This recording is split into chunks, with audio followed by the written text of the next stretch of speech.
fan base story.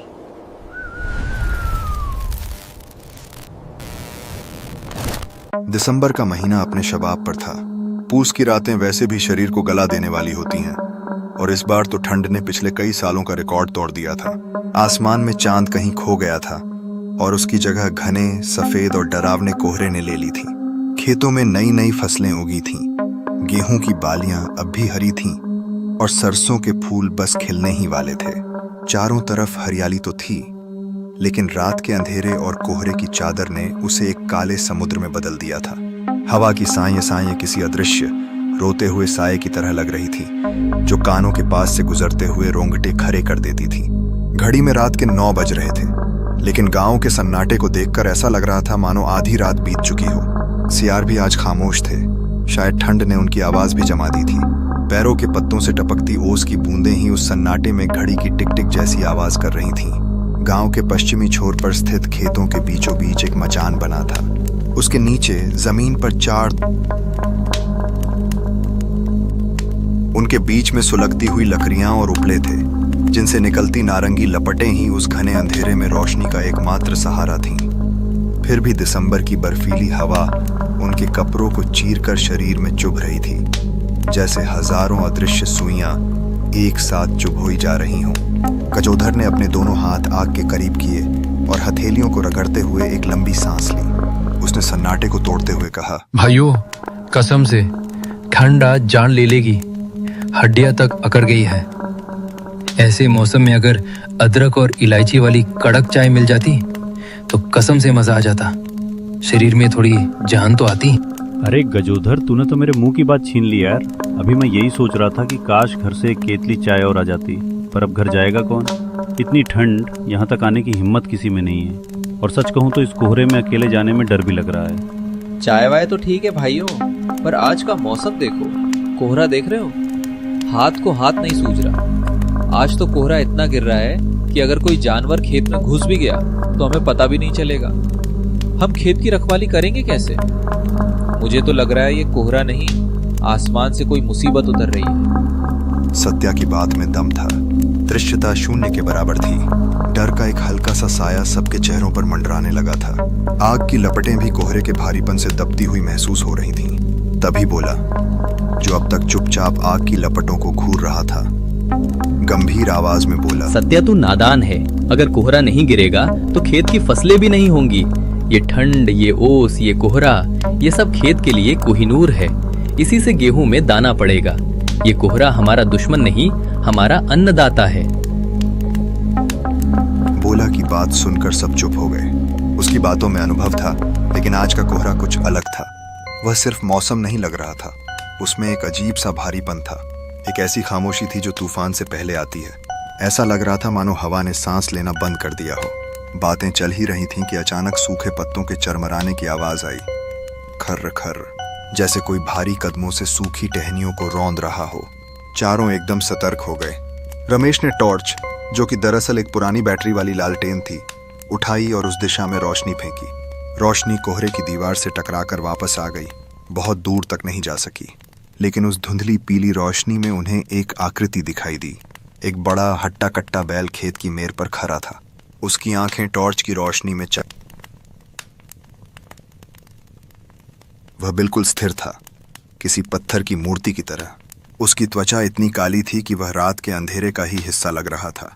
अजीब बात यह थी कि उसके गले में बंधी घंटी हिलने के बावजूद कोई आवाज नहीं कर रही थी। सत्या ने कोहनी मारकर गजोधर को इशारा किया। गजोधर देख, बैल आ गया। अगर इसने खेत में मुंह मार दिया तो नई फसल बर्बाद हो जाएगी। जा, उसे हक्का दे। तू तो वैसे भी आग के पास बैठा बैठा अकड़ दिया है, थोड़ा हाथ पांव हिला ले। हाँ हाँ, जाता हूँ। आज ये बैल भी इसी ठंड में मरने के लिए आया है। वह बरबराया। उसे उठने का मन नहीं था, लेकिन फसल बचाने की जिम्मेदारी भी थी। गजोधर ने लालटेन उठाई और एक डंडा लेकर उस दिशा में बढ़ा। हट हट हट, चल भाग यहाँ से। गजोधर चिल्लाया। उसकी आवाज कोहरे में दबकर रह गई। वह बैल की तरफ बढ़ा। बैल ने एक बार गजोधर की तरफ देखा। उसकी लाल आंखों में एक अजीब सी गहराई थी जो किसी जानवर की नहीं लगती थी। फिर वह धीरे से पीछे मुड़ा। गजोधर उसके पीछे पीछे गया। बैल कोहरे में चलता गया। गजोधर ने देखा कि बैल खेत की सीमा से थोड़ा दूर जा रहा है। वह आश्वस्त हो गया कि बैल भाग गया है। लेकिन तभी एक अजीब बात हुई। गजोधर अभी बैल से बस 10 कदम की दूरी पर ही था कि अचानक बैल गायब हो गया। ऐसा नहीं कि वह भाग गया, बल्कि जैसे वह कोहरे में घुल गया हो। एक पल पहले वह वहां था, उसका विशाल शरीर, उसकी पूंछ, उसके सींग, और दूसरे ही पल वहां सिर्फ सफेद धुआं था। न कदमों की आहट, न झाड़ियों के हिलने की आवाज। गजोधर ठिठक गया, उसके हाथ कांपने लगे। उसने लालटेन चारों तरफ घुमाई। उसने अरे? खुद से पूछा। कहाँ गया? वहां कोई झाड़ी नहीं थी, कोई गड्ढा नहीं था जहां इतना बड़ा जानवर छुप सके। वह बस गायब हो गया था। एक अजीब सी ठंडी सिहरन गजोधर की रीढ़ में दौड़ गई, जैसे किसी ने उसकी गर्दन पर बर्फ का टुकड़ा रख दिया हो। वह वापस अलाव के पास आया। उसका चेहरा थोड़ा पीला पड़ चुका था और माथे पर पसीना चमक रहा था। क्या हुआ, भगा दिया? अरे भाइयों, वो बैल, वो बड़ा अजीब था। वो थोड़ी दूर चलकर अचानक गायब हो गया। मैंने अपनी आंखों से देखा। वो हवा में घुल गया जैसे।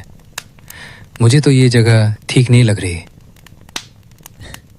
गजोदर तू भी ना, कोहरा इतना गिर रहा है, उसी में कहीं ओझल हो गया होगा। तुझे नींद आ रही होगी इसलिए तुझे ऐसा लगा। ज्यादा दिमाग मत चला आफ्ताब। गजोधर चुप रहा, लेकिन उसका मन नहीं माना। वह जानता था कि उसने क्या देखा है। वह कोई साधारण ओझल होना नहीं था। मुश्किल से 15 मिनट बीते होंगे। अलाव की लकड़ियां चटक ही रही थीं कि फिर से वही आवाज आई, खर खर। इस बार आवाज और करीब से थी, जैसे कोई बिल्कुल उनके पीछे खड़ा हो। सबने झटके से मुड़कर देखा।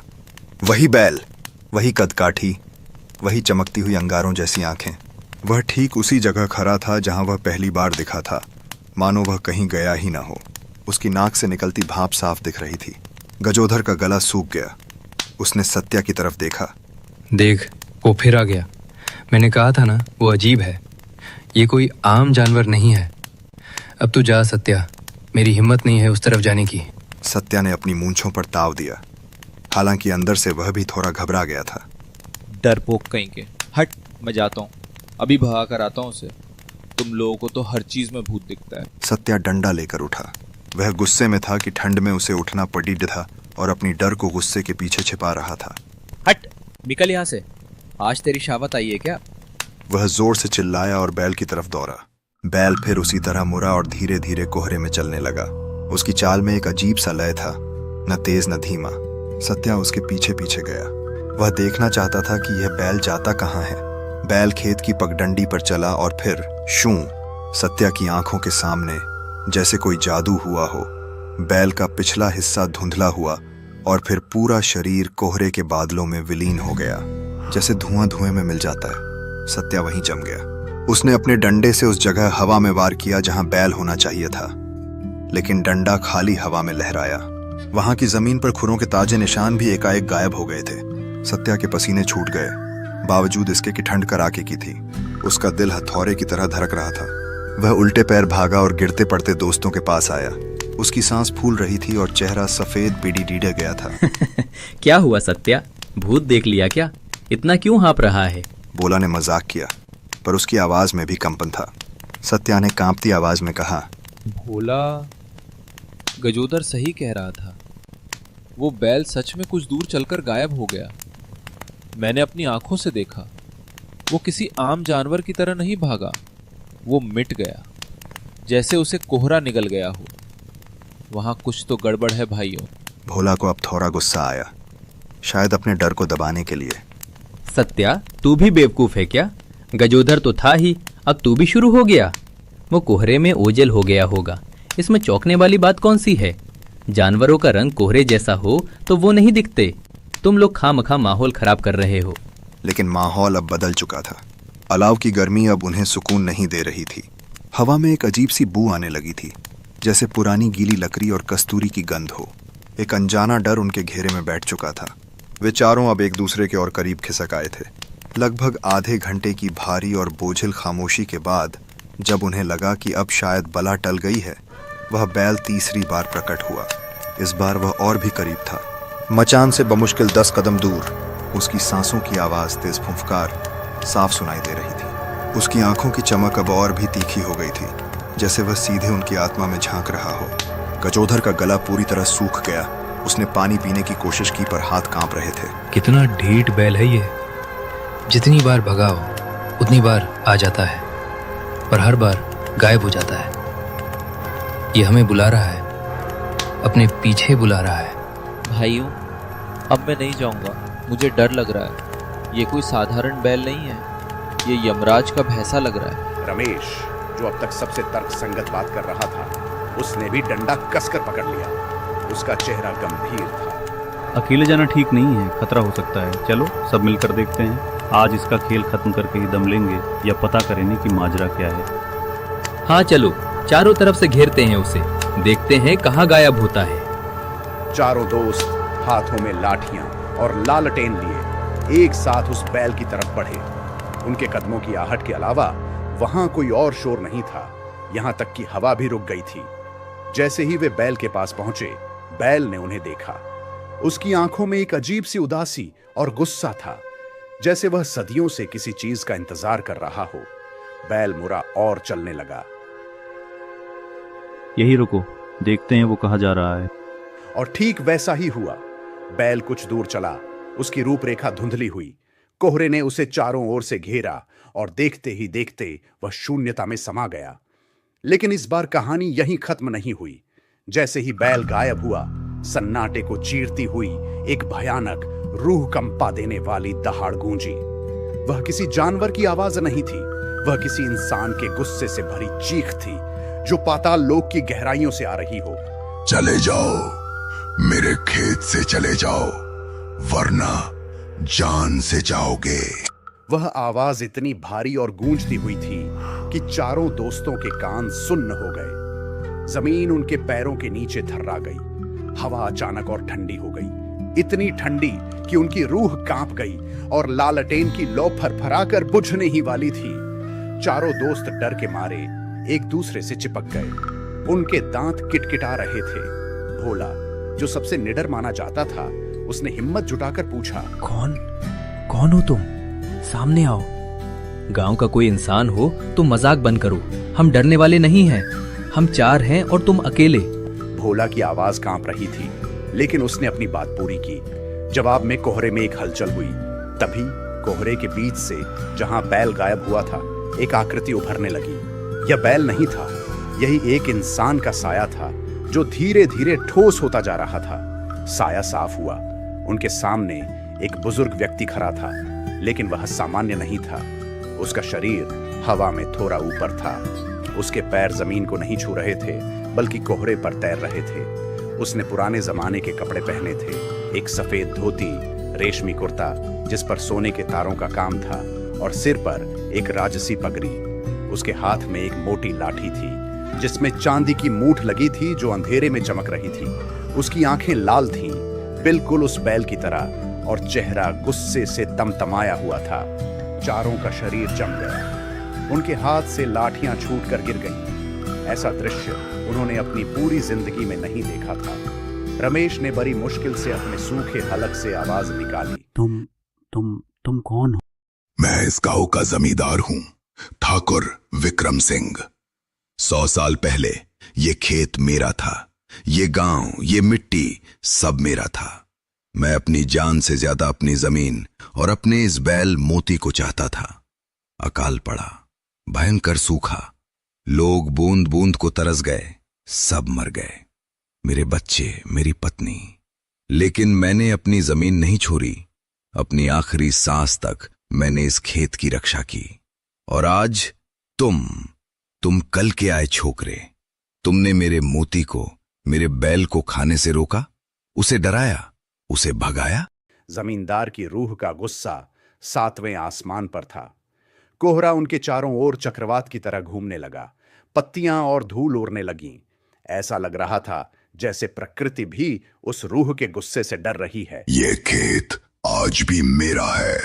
यहां का हर दाना मेरे हुक्म से उगता है। जो मेरे मोती को सताएगा, उसे मैं मिट्टी में मिला दूंगा। गजोधर और सत्या तो डर के मारे बेहोश होने की कगार पर थे। उनके पैर जवाब दे चुके थे, लेकिन बोला को समझ आ गया था कि ताकत या लाठी से यहां काम नहीं बनेगा।